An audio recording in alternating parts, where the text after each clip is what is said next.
Shalom from Israel to all of the Daystar viewers around the world.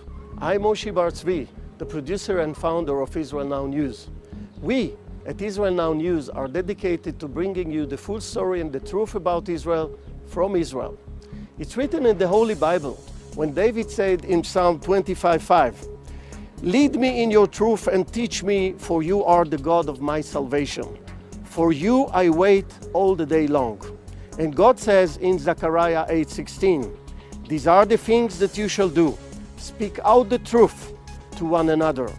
Judge with truth and judgment to peace in your gates. And always search for the truth, and the truth shall set you free." John 8:31. I hope you enjoyed the program. God bless you from Jerusalem. Shalom, shalom.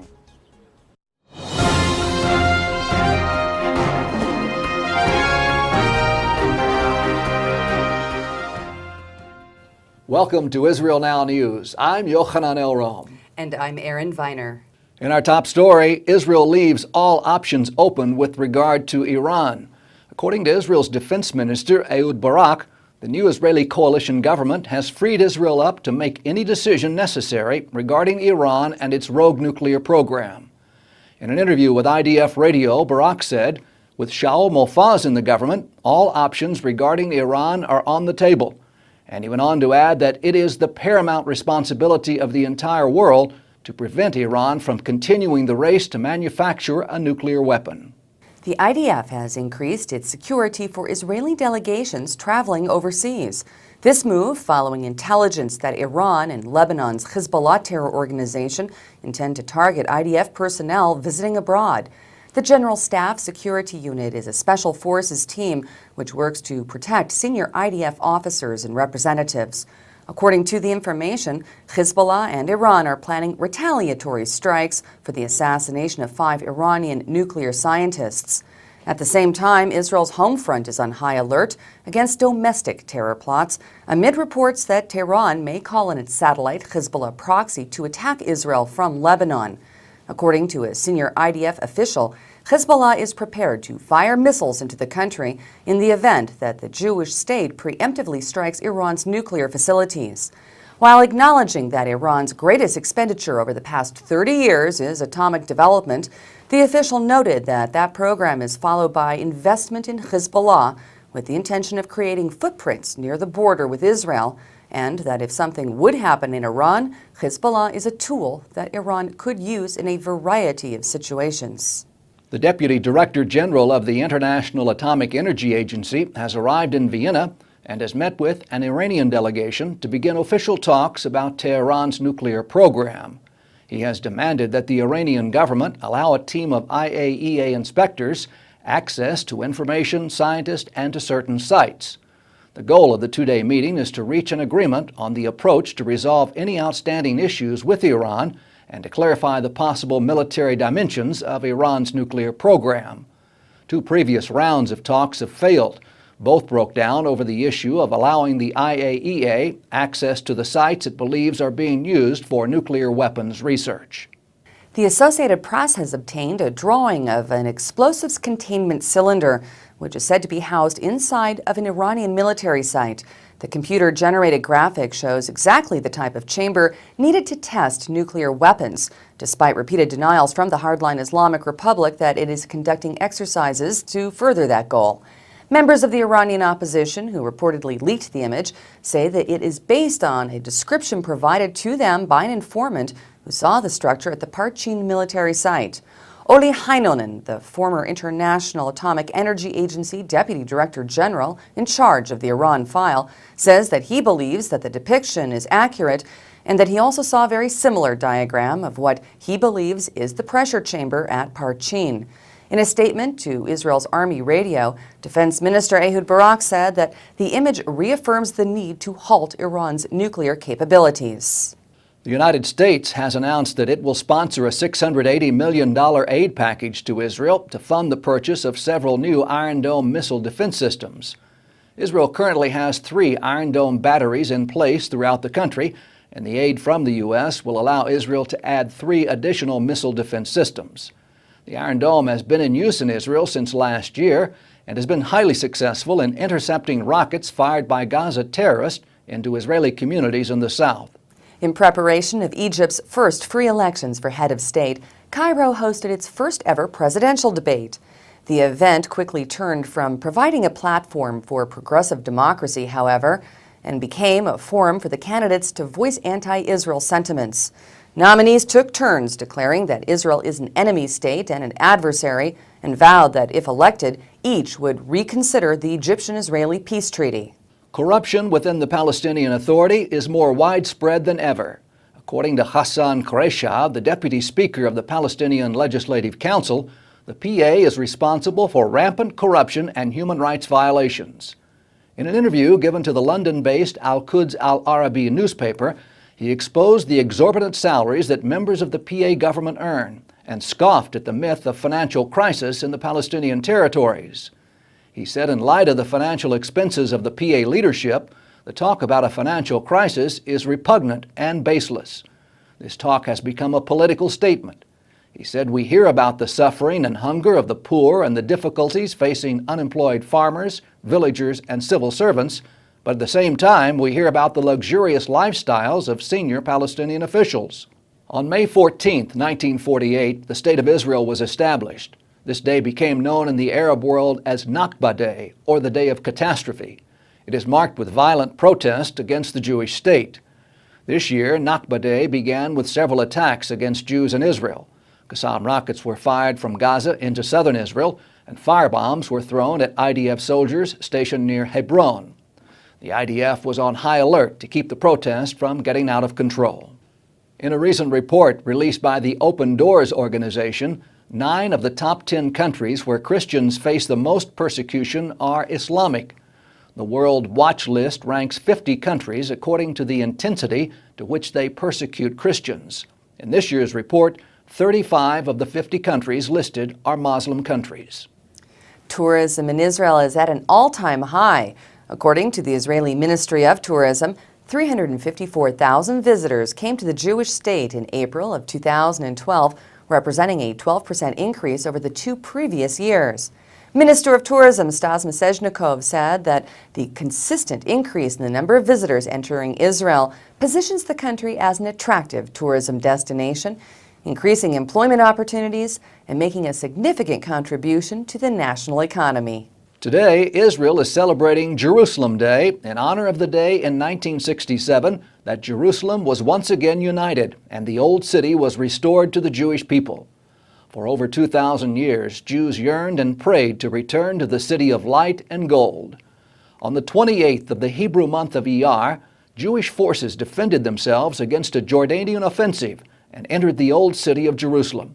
The city was quickly liberated, and the Israeli flag was raised over a united Jerusalem for the first time. Just as the prophet Zechariah said, "I will bring my people back to Jerusalem, and then Jerusalem will be called the faithful city." The restoration of Jerusalem was and remains one of the greatest modern miracles of our time. We at Israel Now News would like to wish all of our viewers Yom Yerushalayim Sameach, Happy Jerusalem Day.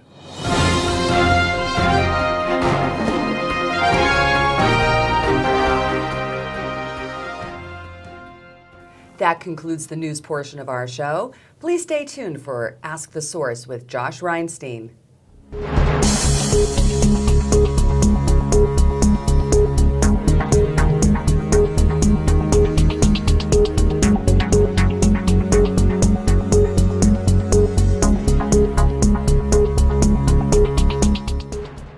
Hello and welcome to Ask the Source. I'm your host, Josh Reinstein, and we're here on our rooftop studio in a beautiful day in Jerusalem. Our guest today is Mayor Nir Barkat. Mayor Barkat, thank you for being on the show. My pleasure. Thank you for hosting me. Being the mayor of Jerusalem has to be biblically one of the most exciting jobs out there. To have God pick you to be the custodian of His city is an amazing honor. When you wake up in the morning to go to work, do you think about it in those terms, or is it really just business as usual? Well, when I wake up in the morning, I usually pinch myself to realize that the role and the importance of managing the city of Jerusalem is second to nothing. And it's very clear to me that the responsibility is not only managing a city of its residents. It's a city that is important for 3.5 billion of faith throughout the world. And so you got to be very cautious and think of the steps you make on a daily basis. So in many, many ways, I cannot describe the feeling I have on a day-to-day. It's not a trivial business operation. Absolutely. You know, Jerusalem is one of the most beautiful, if not the most beautiful city in the world. And what makes it so beautiful is that it mixes the ancient, the old, with the new and the modern. How have you been able to keep the beauty of ancient Jerusalem but bring it to the 21st century? Well, actually, there's lots of archaeology in the city of Jerusalem that goes back 3,000 years. So when you say old, it's not only 100, 200, 500 years old. You're going back, and actually, when you do the archaeology, you re-excavate the city. And so when you walk with the Bible in your hand in the city of David, and everything connects, and you see the quality of the city of David of 3,000 years ago and 2,000 years ago, everything connects, and it's usually very, very spiritual for people of faith, any faith.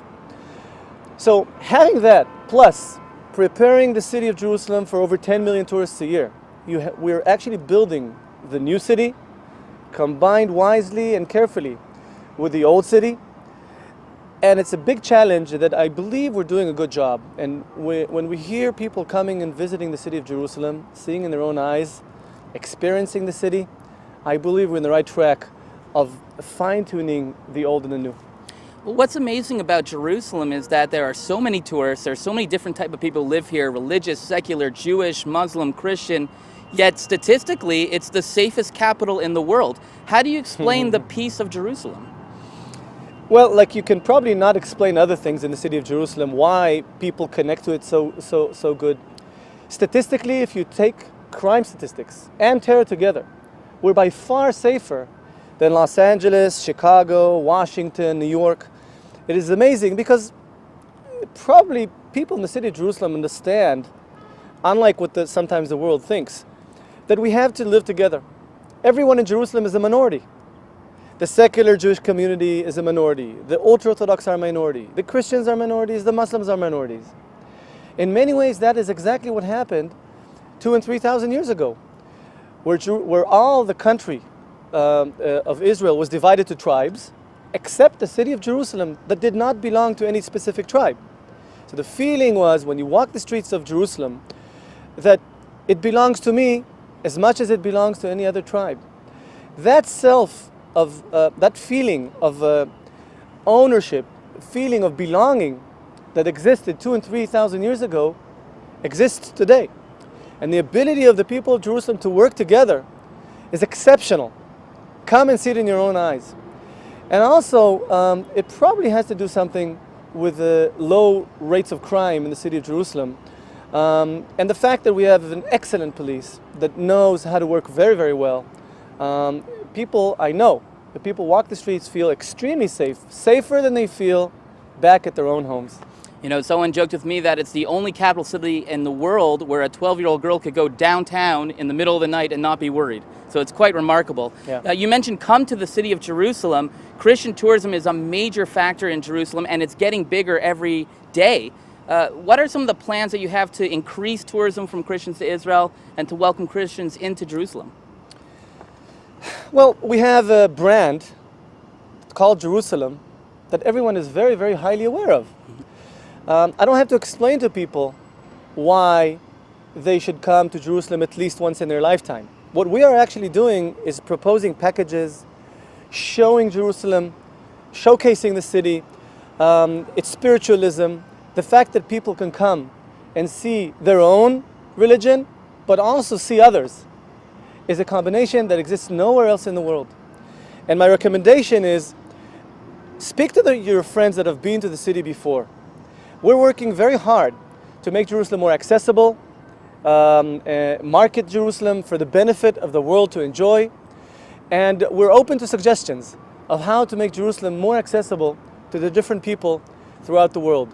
We would really like you to come, enjoy the city, and in many, many ways, tourists that come to the city of Jerusalem are triple dipping. It's an amazing experience.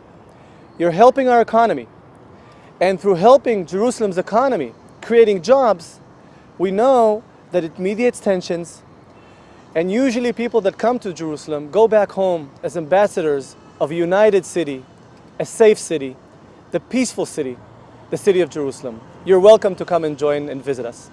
Well, one of the amazing things that you've done as mayor is bring the community together with great initiatives like the opera and the marathon that's happening soon. Can you tell us a little bit about some of these initiatives and why they've been so successful?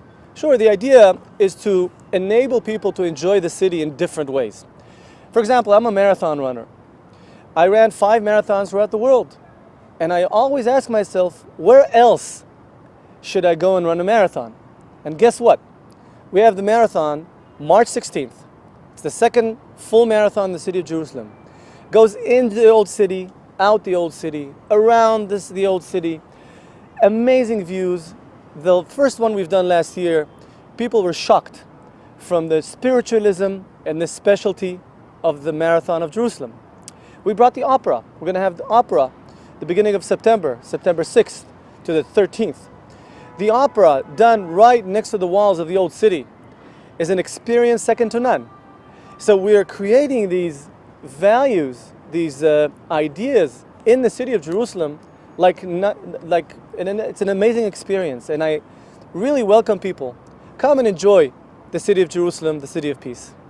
Well, that's a personal invitation from the mayor of Jerusalem. Mr. Mayor, we literally have tens of millions of people watching the show. What message as mayor of Jerusalem do you have for our viewers? Come and visit the city. Taste it, feel it. There's nothing like seeing it with your own eyes, and then you go back home and you understand how this wonderful city influences the whole world. While the whole world is in turmoil and uncertainty is very high, Jerusalem is a jewel. And you see how people of different faiths live together in harmony in a way like nowhere else in the world. And if you understand that, you understand why Jerusalem has to be a united city, focusing on the common denominator, and influencing peace throughout the world. Thank you, Mr. Mayor, for being on the show, and thank you for tuning in to Ask the Source. I'm your host, Josh Reinstein. Now back to the studio.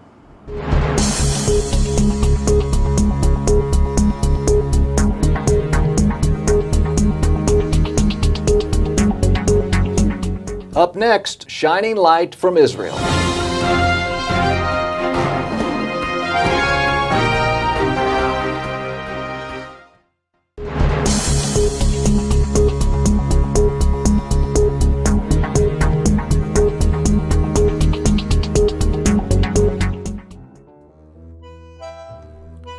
It's called the long goodbye, an illness whose victims slowly waste away, a process often harder on the family than it is on the patients themselves.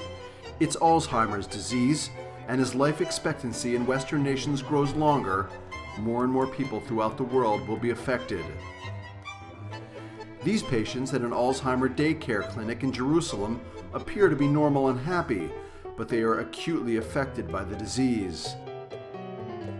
Their symptoms include confusion, irritability, trouble with language, and memory loss.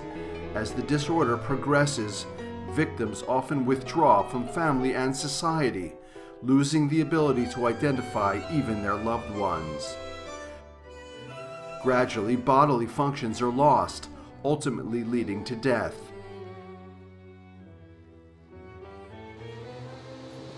But now, an Israeli innovation is offering new possibilities for Alzheimer's victims and their families. It works by magnetically stimulating areas of the brain most affected by Alzheimer's, reconnecting disconnected brain cells, and improving blood flow. But the key is combining the magnetic stimulation with cognitive exercises. Combining these two together creates a long-lasting change in the brain connectivity and the brain plasticity. This is very significant from the clinical point of view, and it far exceeds what's currently available with the medications they have today. Professor Jose Rabeh, Chief of Neurology at Asaf Harofeh Medical Center outside of Tel Aviv, has been supervising clinical tests on the device. It's a completely new and different approach, non-invasive and painless, for the improvement of the cognitive functions, and as a consequence the activities of daily living of Alzheimer's patients. Trial participants undergo an MRI scan of the brain to pinpoint affected regions and then undergo treatment for 6 weeks. The system has already undergone 3 successful clinical trials, 2 at Asaf HaRofeh and 1 at Harvard Medical School. Participants will return to a cognitive state comparable to up to 2 years before treatment. How did it change my life? Oh, I feel better than before. I can talk with everybody without losing my mind, and I don't know who is or what happened. Suddenly she improved, and it was like before the disease started. And concerning the names of the family, she used to change sometimes the children, etc. Now she recognized them back, and this is very important for them. Alzheimer's is a rapidly deteriorating disease, and if you can preserve the status of the patients for several years forward, then it means a lot to them and to the families. The company hopes to expand its clinics by the end of the year to Europe and Asia, and to get FDA approval by 2014 in order to establish U.S. clinics as well. New hope for patients and their families who had all but given up hope for treating this devastating disease. טוב, אני מקווה שאת מחלימה עכשיו, לאט. או איזה חיוך יפה יש. אני קודם אצחק.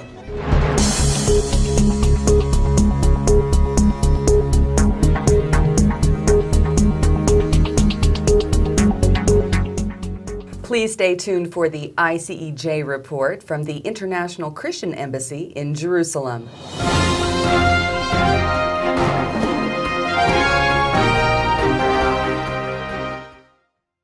What makes the miracles of Jesus even more miraculous? Standing where they happened, in Israel. Come explore Jerusalem, where Jesus opened blind eyes. Visit the hills of Galilee, where Jesus fed the multitude. Stroll through Capernaum, where Jesus lived and taught and healed. To learn more about standing where it all happened in Israel, visit www.goisrael.com. Come visit Israel.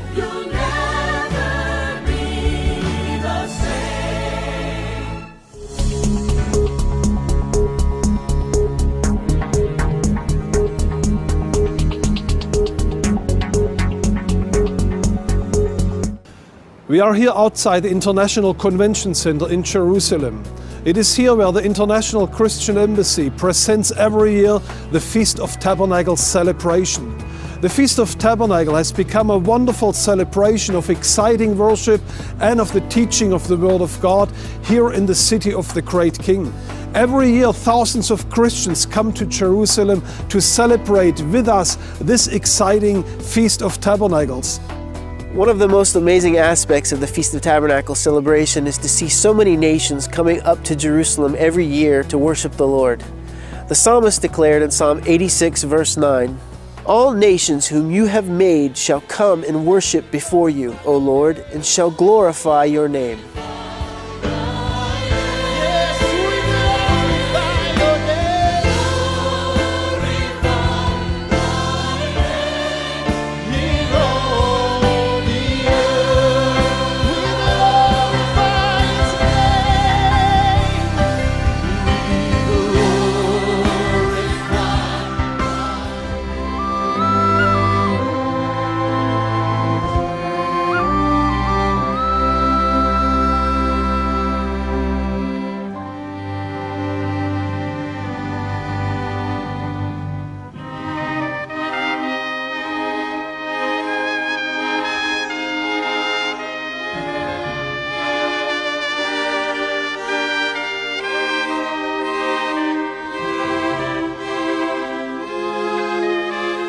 As the creative and music director for the ICEJ, I have the privilege and blessing of working with an international team of volunteers, from musicians to singers to dancers, seamstresses, and technical and stage production personnel.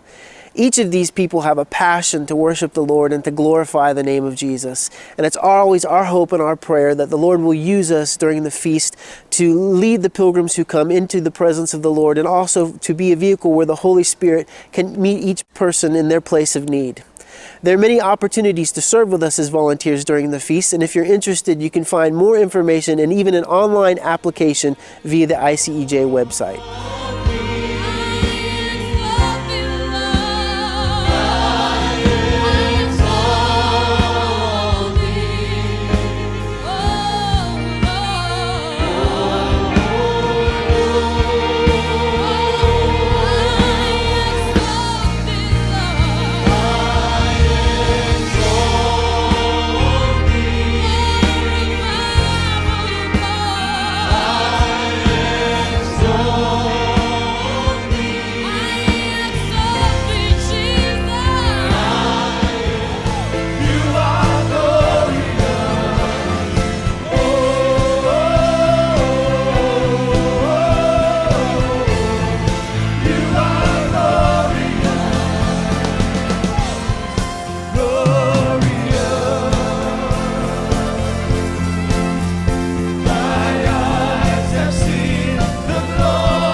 This year's Feast of Tabernacle will take place from the 30th of September to the 4th of October. And I personally would like to invite you to join us for this exciting conference in Jerusalem. Find out more on our website, and tour options are available through the offices of our national branches around the world. I believe this year's Feast of Tabernacles will be a life-changing experience for you and for your family. Therefore, please prayerfully consider to join us at the Feast of Tabernacle in this year here in Jerusalem. May the Lord bless you out of Zion. Now available from our online web store, the 2011 Feast of Tabernacles Highlights DVD.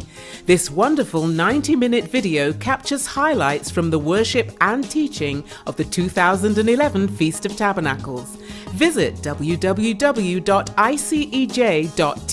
for more details.